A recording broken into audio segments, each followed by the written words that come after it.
FR. Europe 1, 16h, 18h. On marche sur la tête. Cyril Hanouna. Merci d'être avec nous, il est 16h40.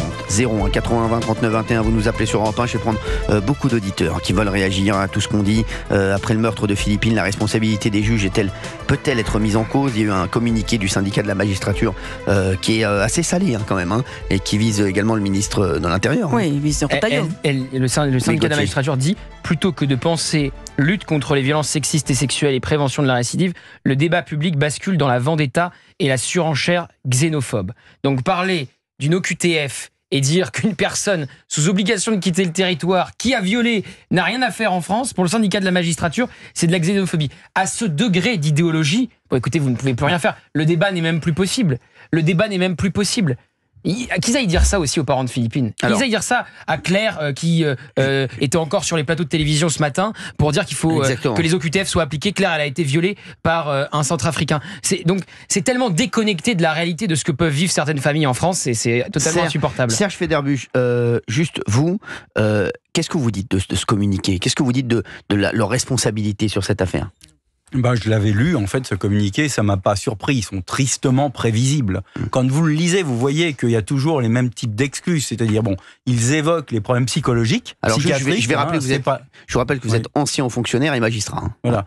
Donc, ils évoquent les problèmes psychologiques, psychiatriques. Donc, quand c'est individuel, c'est toujours parce qu'il y a un déséquilibre psychiatrique.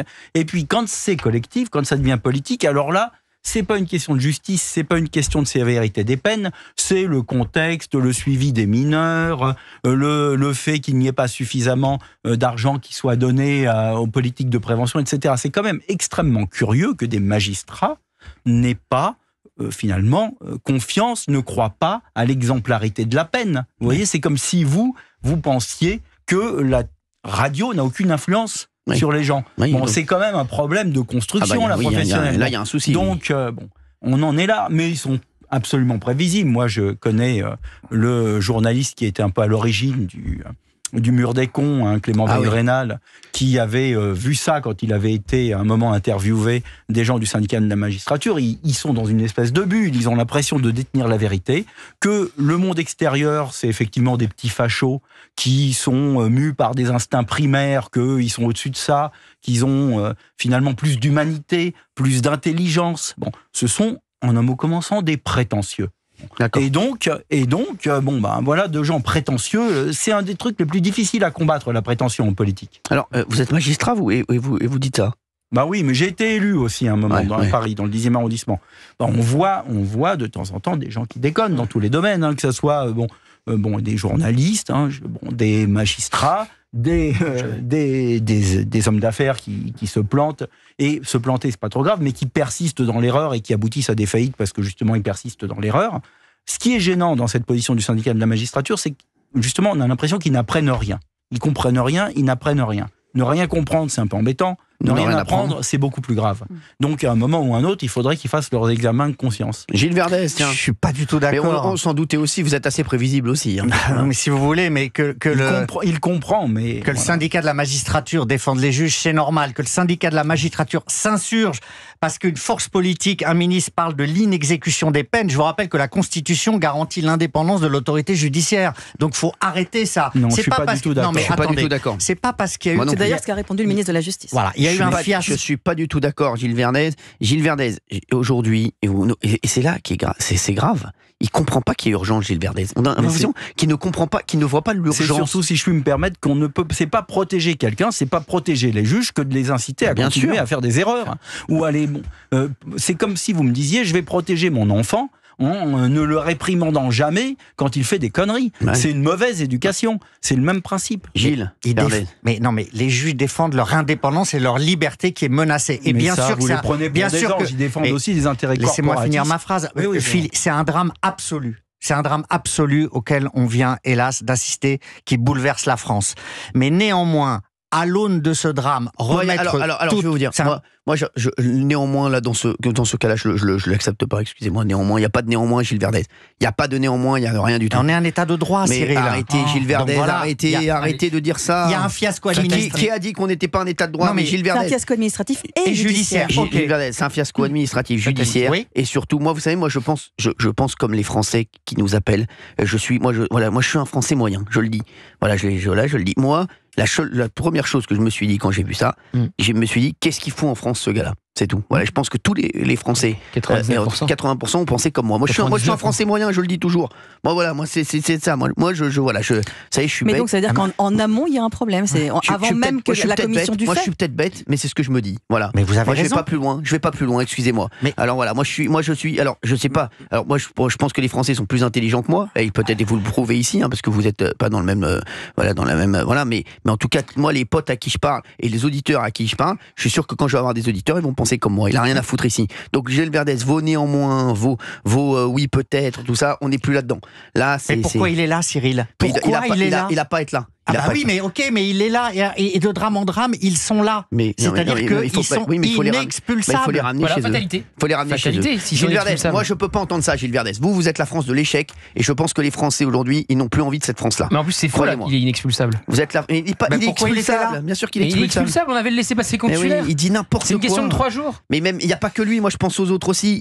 Il faut arrêter avec ces OQTF qui sont en liberté en France. Terminé. Hamid est avec nous en ligne. C'est fou ça. Alors c'est vrai que voilà, Hamid, qu'est-ce que vous en pensez de tout ça, vous?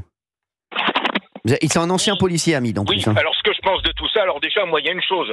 Quand on parle d'état de droit en France, oui. On est arrivé à un stade où on confond état de droit et anarchie en France. Alors moi, je suis complètement d'accord avec vous, Hamid. Et cet argument de l'état de droit, voilà. dès que je dis quelque chose en télévision, en radio, il y a un gars qui va en télé, en truc, pour me critiquer et dire il faut rappeler à Cyril Hanouna qu'on a un état de droit. Je ne peux plus cet argument. Et alors, moi je vais vous citer 2 citations. Il y en a une qui dit « La démocratie, plus que tout autre régime, exige l'exercice de l'autorité ». Cette citation, elle est de Saint John Perse. Oui. Et maintenant, moi, je vais vous en citer une autre, justement, pour l'état actuel de la France. La démocratie, c'est le pouvoir des poux de dévorer les lions. Et c'est pas un fasciste ou un nazi qui a dit ça, c'est un très grand monsieur qui s'appelait Georges Clémenceau. Ah oui. Voilà. Ah oui, donc, voilà. Non mais, Hamid, quand j'entends ça, moi, vous êtes ancien policier, moi, je n'en peux plus d'entendre ce discours de Gilles Verdez qui dit on ne peut pas les expulser. Mais on est où? Mais on est où? Donc on peut rien faire, donc on fait rien. Donc on continue. On fait rien, donc on se laisse bouffer, et la France, on va laisser la France crever. Et puis voilà. Mais Gilles Verdez, c'est exactement ça. Il veut laisser là. Mais je vous jure que c'est vrai. Pour moi, c'est ça. Parce que je dis Gilles Verdez, mais derrière Gilles Verdez, je pense à tous ceux qui pensent comme Gilles Verdez et qui sont pour moi les responsables. Quand je vois Madame Castet, mais attendez, mais c'est à se demander si elle a toute sa lucidité, Hamid, cette dame. De même pour Madame Rousseau. Hamid, voilà. justement, un petit mot sur Lucie Castet qui dit il faut régulariser tous les sans-papiers. Qu'est-ce que vous lui dites? Déjà, il faut qu'elle comprenne une chose. 1 litre dans un demi-litre, ça n'a jamais tenu. Donc, ce qui veut dire que on a déjà énormément une immigration déjà débordante en France, on ne peut pas en prendre plus. Et qui plus est, moi je suis moi-même fils d'immigré. Mon père est décédé, mais mon père était arrivé en France en 52.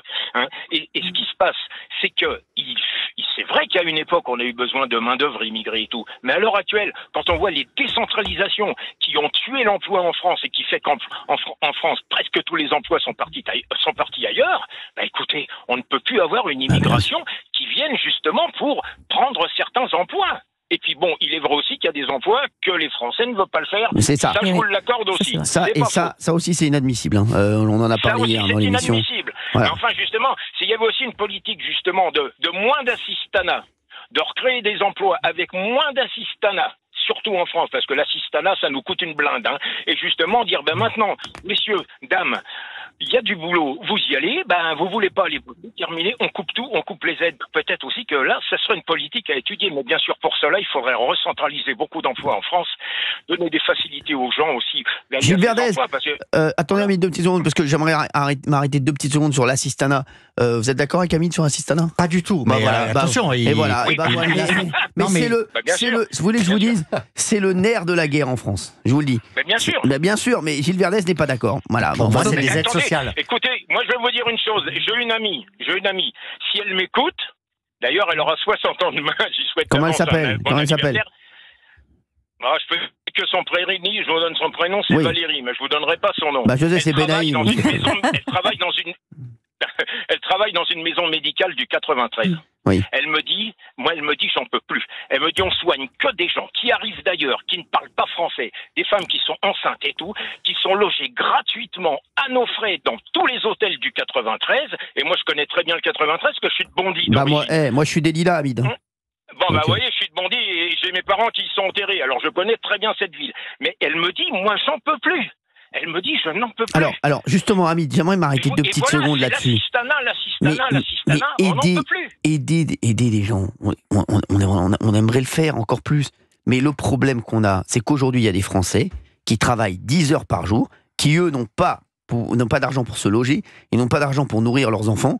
Et quand ils voient toutes ces aides, tous ces assistanats, ils deviennent fous. Ils se disent, moi, pourquoi je vais aller travailler? Il faut revaloriser le salaire. Pourquoi je vais travailler? Il faut vraiment valoriser ceux qui travaillent. Il faut remettre l'argent dans les poches des Français et il faut arrêter l'assistanat. Il y a trop d'assistanat en France. Il y a trop d'assistanat en France. Mais Gilles Verdez, Gilles Verdez qui est le symbole, parce que Gilles Verdez pour moi c'est un symbole.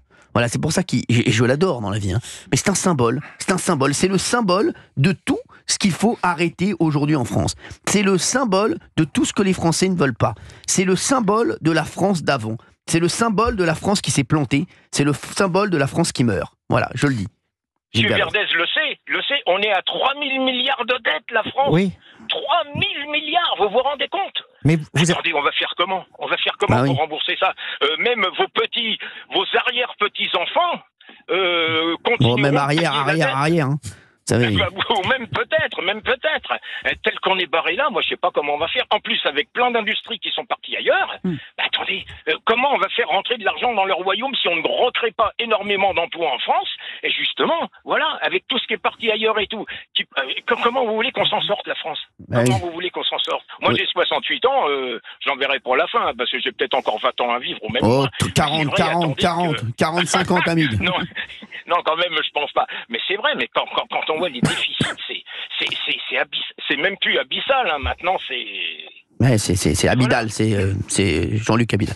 Merci, oui. Je reprends vos mots, vos très jolis mots sur votre ami qui vous dit « Je n'en peux plus, il y a des femmes enceintes venues d'ailleurs qui viennent ici. Oui. » Eh ben, moi je reprends vos mots et je dis bravo à la France d'accueillir des femmes enceintes qui viennent d'ailleurs. On ne sait pas où elles sont parce que chez elles ne pourraient pas accoucher sereinement. On ne peut plus faire ça, on n'a plus la place, on n'a plus l'argent, on n'a plus rien, Gilles Verdez. On ne peut plus le faire. On est le pays des droits de l'homme, Ces gens-là, arrêtez, on est le pays du laxisme, voilà ce qu'on est. On est le pays du laxisme et de l'assistanat, Gilles Verdez. On n'est plus le pays des droits de l'homme. Le pays des droits de l'homme, ça, bien sûr qu'on est, et quand j'entends l'état de droit, Gilles Verdez, bien sûr qu'on est un état de droit, et à chaque fois, j'ai entendu Éric Dupond-Moretti qui disait Cyril Hanouna sera bien content quand il aura besoin de l'état de droit. Mais Éric Dupond-Moretti nous apprend rien, Éric Dupond-Moretti, qu'est-ce qu'il nous a appris en disant ça? La seule chose qu'on voit, c'est que nous, on aime notre pays, on a envie d'aider notre pays. Et quand on entend un mec se cacher derrière, on est un état de droit, excusez-moi, hein, c'est le dernier argument. Ça, c'est quand on n'a plus d'arguments, on dit ça. Voilà, donc c'est Éric Dupond-Moretti. Voilà, il a Cyril, on revient à ce que je disais tout à l'heure. On confond état de droit, anarchie et bordélisation complète. Exactement. Voilà. Hamid, on va se retrouver dans un instant sur Europe 1, 01 80 20 39 21. Vous restez avec nous, vous réagissez. Il y a pas mal de gens qui nous appellent. Et Serge Federbus, j'aimerais qu'il réagisse à tout cela également avec nous sur Europe 1 tout de suite. Europe 1, 16h-18h, on marche sur la tête.